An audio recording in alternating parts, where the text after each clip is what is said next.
के साथ साथ सांपों का काटना बड़ा आम हो गया है सिंध के अंदर भी और बलूचिस्तान के अंदर भी। मुश्किलात बढ़ती चली जा रही हैं और इन मुश्किलात के अंदर मेडिकल इमरजेंसीज जो है उनको केटर करना भी मुश्किल होता जा रहा है। अभी तक सैलाब ज़दगान इमदाद के मुंतज़िर है। बहुत सारी जगहों पर अभी वाफिर मकदार के अंदर इमदाद नहीं पहुंच सकी। 1/3 पाकिस्तान इस वक्त इनंडेटेड अभी भी और अफेक्टेड अभी भी। हाथ जोड़ के मैं कर्ज करूं, मैं उस वक्त से डर रहा हूं। शेख रशीद उस वक्त से डर रहा है, मुल्क हाथ से निकलता। कुत्ता काट ले तो दवा नहीं होती, या सांप काट ले तो एंटीवेनम नहीं होता।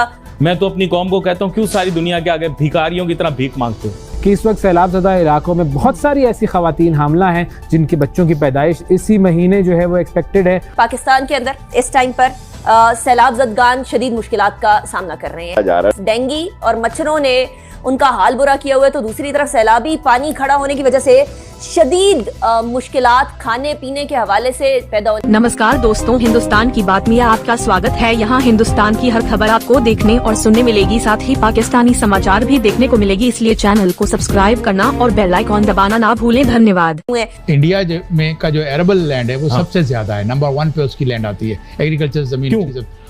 उसके पास उसने देखे पानी जो आ रहा है, दरिया पहाड़ों से पानी आता है ना, हम जो उसका आ रहा था वो भी, जो हमारा दरियाओं का आता था वो भी उधर चलाया गया। उसने डैम हमसे ज्यादा बना लिए, पानी रिजर्वायर उसने बना लिए ज्यादा।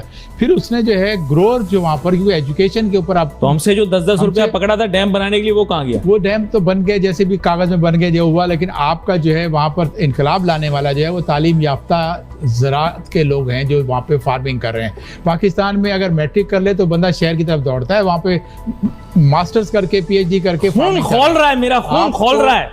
अवाम के साथ, हमारे साथ जो फराड हुआ है ना, 5 दरियाओं वाला मुल्क का डिस्को डांस, आटा बनाने वाला 14, खून खोल रहा है मेरा ये नक्शा देख के यार, खून खोल रहा है मेरा। मुझे समझ में नहीं आ रहा मैं क्या करूं।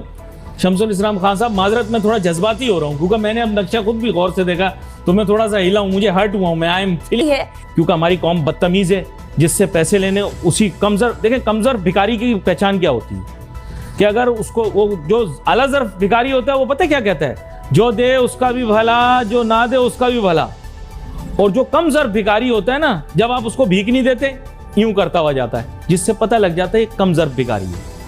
तो आला ज़र्फ बनो, नहीं भिखारी नहीं, आला ज़र्फ बनो, आला ज़र्फ बनो। भिखारी तो बंदा किसी को बदवा देनी हो तो उसे भिखारी बोले। मैं तो अपनी कौम को कहता हूँ, क्यों सारी दुनिया के आगे भिखारियों की तरह भीख मांगते हो? मत मांगो भीख, मत बनो भिखारी। लोगों को बहुत सारी वबाई, बहुत सारी ऐसी बीमारियां जो कि वाटरबोर्न बीमारियां हैं, बहुत सारी ऐसी बीमारियां जो कि मच्छरों से है, और बहुत सारी ऐसी बीमारियां जो पेट और जिल्द के अमराज हैं। इन जैसी बीमारियों के अंदर लोग मुब्तला हो गए हैं और ना आगे जा सकते हैं ना पीछे जा सकते हैं। अल्लाह के आसरे में खुले आसमान तले बैठे हुए। 2022 की रिपोर्ट है, लेटेस्ट WHO की रिपोर्ट है कि सैडली पाकिस्तान जो है टॉप 3 कंट्रीज में आया है जिसमें नौज़ायदा बच्चों की शरह अमवात सबसे ज़्यादा है। तो इसलिए हम तो पहले ही इस प्रोजेक्ट पे काम कर रहे थे कि उसकी जो बुनियादी वजह ये है कि आप देखें कि हमारी तकरीबन 70% माएँ जो हैं वो घरों में बच्चा पैदा करती हैं, जहाँ उनके पास कोई इतनी अच्छी सहूलत नहीं होती है, ट्रेन्ड अटेंडेंट्स नहीं होती हैं जो उनकी हेल्प करें।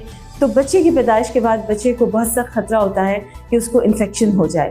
तो ये जो क्लीन बर्थिंग किट्स होती हैं, जैसे मैंने आपको बताया कि इनके अंदर अगर आप WHO, कुत्ता काट ले तो दवा नहीं होती, या सांप काट ले तो एंटीवेनम नहीं होता।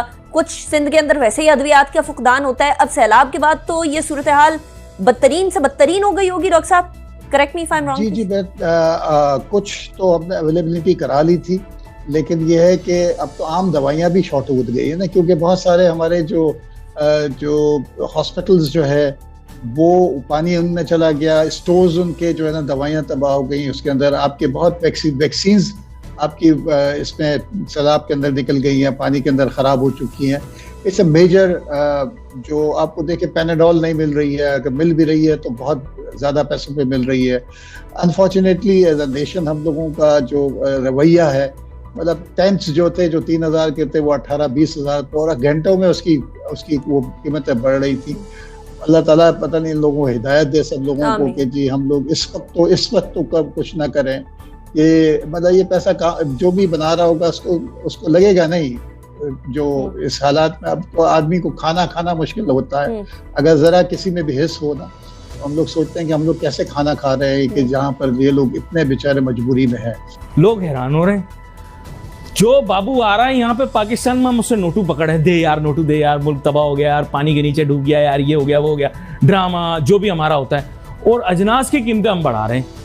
तो आम आदमी पूछ रहा है कि यार मैं इतना बड़ा बेवकूफ़ हूँ, मुंह से कुछ निकलने वाला था, समझ तो आप गए होंगे आम आदमी क्या है। खैर, तो मैं आपसे ये जानना चाह रहा हूँ कि ये मांगे तांगे के पैसे मिल रहे, भाई आप अजनास की कीमतें क्यों बढ़ा रहे हैं? महंगाई बढ़ा के मसाइल हल होंगे? ये मैं आपसे जानना चाह रहा हूँ जी। शुक्रिया अली भाई। देखें, इन्फ्लेशन जो है बुनियादी तौर पे 4 F के ऊपर बेस करता है। नंबर 1 आपका फ्यूल है, नंबर 2 आपकी जो है फूड होती है, फर्टिलाइज़र होता है, उसके बाद फाइनेंस की कॉस्ट। अगर इन चारों F को देखेंगे तो पाकिस्तान में इस वक्त ये सारे के सारे हाई उस पर जा रहे हैं, और आइंदा दिनों में फर्टिलाइज़र की कीमत बहुत ज़्यादा बढ़ने वाली है। और इस हालात के अंदर, इस सिनेरियो में, ये 4 F को कहते हैं कि जलती हुई आग है। आप बार-बार F कह रहे हैं, मैं परेशान हो रहा हूँ। हाँ जी। उसके ऊपर अगर आप जो है मिनिमम सपोर्ट प्राइस को बढ़ाते हैं, वो भी अपने स्टेपल की, क्योंकि पाकिस्तान में महंगाई जितनी है बुनियादी तौर पे जो 75 साल की बुलंद तारीख सतह पे गई है, उसमें मेन जो हिस्सा है खाने पीने की अशिया का है, वो महंगी हुई। और उन खाने पीने की अशिया में सबसे ज़्यादा जो है वो आपका आटा जो है, गंदम महंगी हुई और आटा महंगा हुआ, और फिर तेल उसके बाद आया। तो इस वक्त तो पाकिस्तान में कोई 110 से लेकर 120 रुपये 25 रुपये किलो तक आटा बिक रहा है मार्केट में। चक्की आटा आपको 120 से 25 मिलता है, जो आम मिलों का आटा है वो आपका कोई 110 तक हो गया। ऐसे हालात में अक्लमंदी नहीं थी कि आप अपनी गंदम की फसल, जो उसकी सोइंग जो है वो अगले 2 महीने के बाद स्टार्ट होगी, नवंबर, क्योंकि अब आपका सैलाब की वजह से थोड़ा सा लेट तो हो गया है। उसको अगर आप बढ़ाने जाओगे तो जो वो सपोर्ट प्राइस जो मुसलसल 1300 से बढ़ा के 2200 पे ले आए, और जिसकी अभी हालिया फेडरल गवर्नमेंट ने कैलकुलेशन की थी कि 2495 रुपये जो है वो मन रखी होगी गंदम की लागत।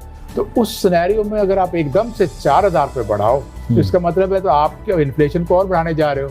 और अगले साल में आप ये देखना चाह रहे हो कि जी पाकिस्तान जो है महंगाई के तमाम रिकॉर्ड तोड़ दे और एक बहुत बड़ा बहरान यहाँ पे क्रिएट हो जाए, क्योंकि ऑलरेडी सैलाब ने आपकी बहुत ज़्यादा फसलों को तबाह किया है आपकी। अच्छा, लेकिन मैं आपसे रियलिटी जानना चाहता हूँ। आप इन चीज़ों से वाकिफ़ हैं, इन इलाकों में जाते भी रहते हैं, इस शोबे के माहिर भी हैं, बैनुल-अक़वामी सतह पर भी आपकी बात सुनी जाती है।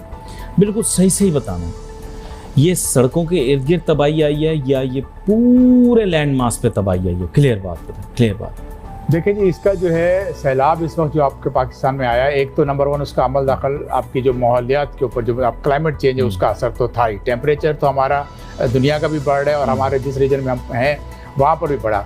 उसके बाद फिर हम लोगों की अपने अमल दखल में हमारी अपनी कोताहियाँ और नालायकियाँ भी हैं कि रिवर बेड पे हमने कंस्ट्रक्शन कर दी, और उसके बाद फिर हमने जंगलात जो इतने ज़्यादा लगाए थे, जब आपकी सामने पिक्चर नज़र आई तो वो जंगलात कट गए थे और वो उस पानी में बहते हुए चले जा रहे थे। मतलब कि आपकी टिम्बर माफिया ने भी भरपूर उसके अंदर किरदार किया। ओवरऑल भी अगर हम इस शरह को कम करना चाहें जो हमारे यहाँ पर है कि पैदाइश के दौरान माँ और बच्चों की जो शरह अमवात है, उसको ओवरऑल कम कैसे किया जा सकता है?